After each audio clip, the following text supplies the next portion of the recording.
Okay, welcome back. As promised, the immediate complete upper and the immediate complete lower denture completed. I waxed it up. I'm going to process it very shortly.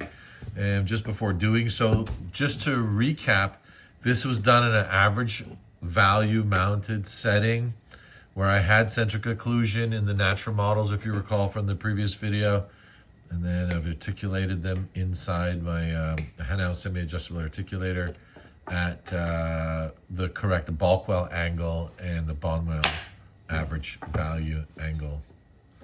One thing that we're unsure of when we're doing immediate dentures is how do I maintain this plane of occlusion? For that matter, how do I maintain the plane of occlusion from my occlusion rims when I'm doing conventional complete upper and lower denture workflow?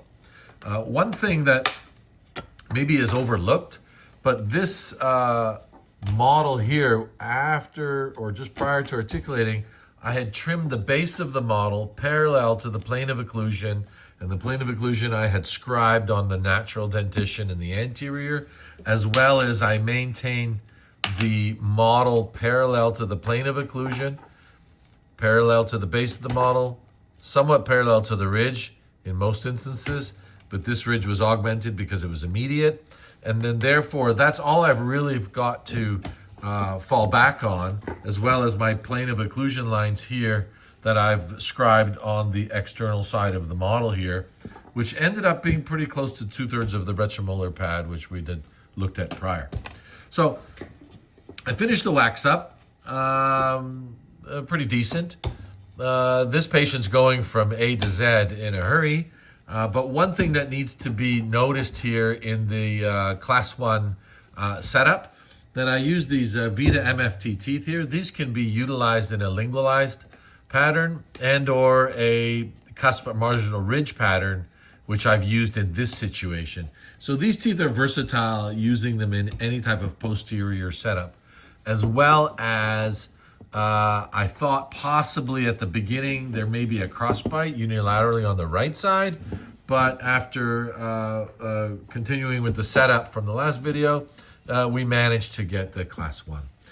First check here in my articulator, keeping in mind these are average values, is that I have my protrusive contacts going backwards here in this protrusive setting with the compensating curve that I've incorporated the distal of 6 and distal of 7 to capture the condylar inclination, which will keep these dentures balanced. This is completely different than a natural dentition. This is group function, where all teeth are in contact in all mandibular movements. If I move over here to the right side, I can now check my protrusive contacts, which I have them all, as well as end-to-end at the front anterior.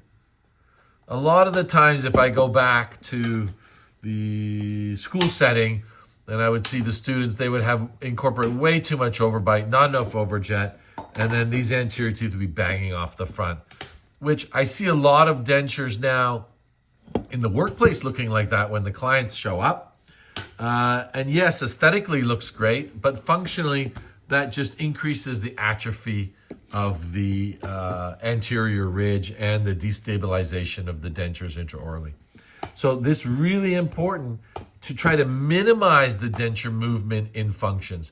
I don't think you can eliminate 100% depending on the ridge height and the quality of the saliva, but if we can minimize the movements as much as possible to give these dentures a chance of not having any dislodgement under function.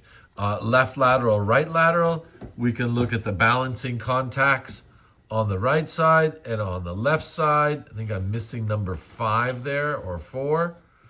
But if I look on this side, maybe I got our premature on the mesial of 1-3.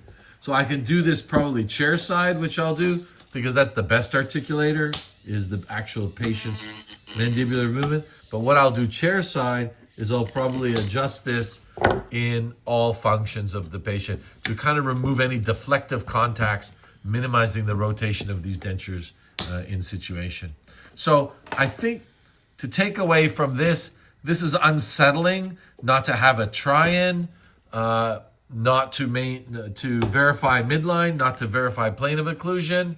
Obviously, aesthetics and phonetics is going to be completely, phonetics is going to be completely compromised due to the patient not wearing anything in the posterior region. If you remember, this was a Kennedy class 1 edentulosum, a maxillary mandibular. So now we've got the cheeks that have fallen into the ridge location, as well as the tongue. The glossus has expanded to fill these posterior quadrants. So now putting teeth and plastic in this situation is going to be challenging for the client, that we don't have any tongue biting or cheek biting, and phonetically is going to be laboring, as now he is incorporating the plastic on the palate, and we're going to have these challenges. And I think these are the challenges that when the client is not prepared in advance, which really fuels the litigation of our industry with immediate dentures. I think immediate dentures are the most litigious procedures that the denturist and or dental dentist, including dental technology, all get roped into the litigious nature of the immediate denture. And I think the success or failure, if I can stress on the failure, is preparation of the client's expectations pre-surgery and post-surgery. Is very difficult to get the individual to accept what's going to happen to them afterwards. There's already now, let's say, deficit factors of tooth loss. And now we're battling possibly, aspects of depression. They're not ready for the acceptance stage of this loss, day one, especially when they're undergoing pain, sutures, edematous ridges, denture sores, inability to chew, eat, swallow. Possibly the pictures may be better for them, but I think that is a distant second place for them post-surgery. So I've double-checked my deflective contacts. As you see here in centric relation now, or centric occlusion of the denture teeth, there is no contact in anterior region in CO. This contact allows freedom of movement for the patient to move forward, and now I have protrusive contacts. And this is a smooth transition. Now, this is based on the average condylar guidance of 30 degrees. This is based on the belief system that if you believe in the denture in complete denture therapy, that the condyle is responsible for the mandibular movement solely, or is the musculature working in concert with the condyles? This is a belief system that you must ask yourself. If we just strictly stick to Dr. Gysi's condylar guidance theory, or Dr.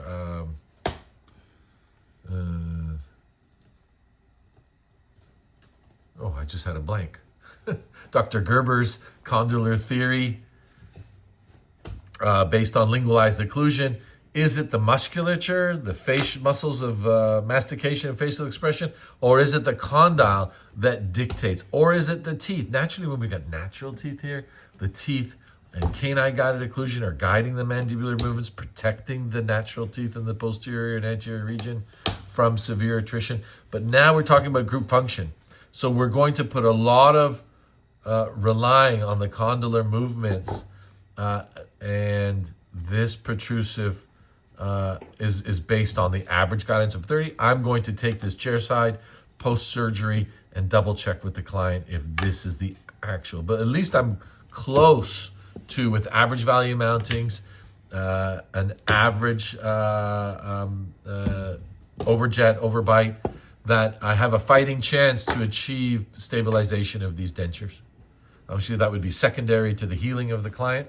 You can see here the labial plate here of the 4-3 area is getting thin. I may add just a little touch of wax there prior to finishing. So thanks for listening. Hopefully that helps some of us. And if not, hopefully it was interesting.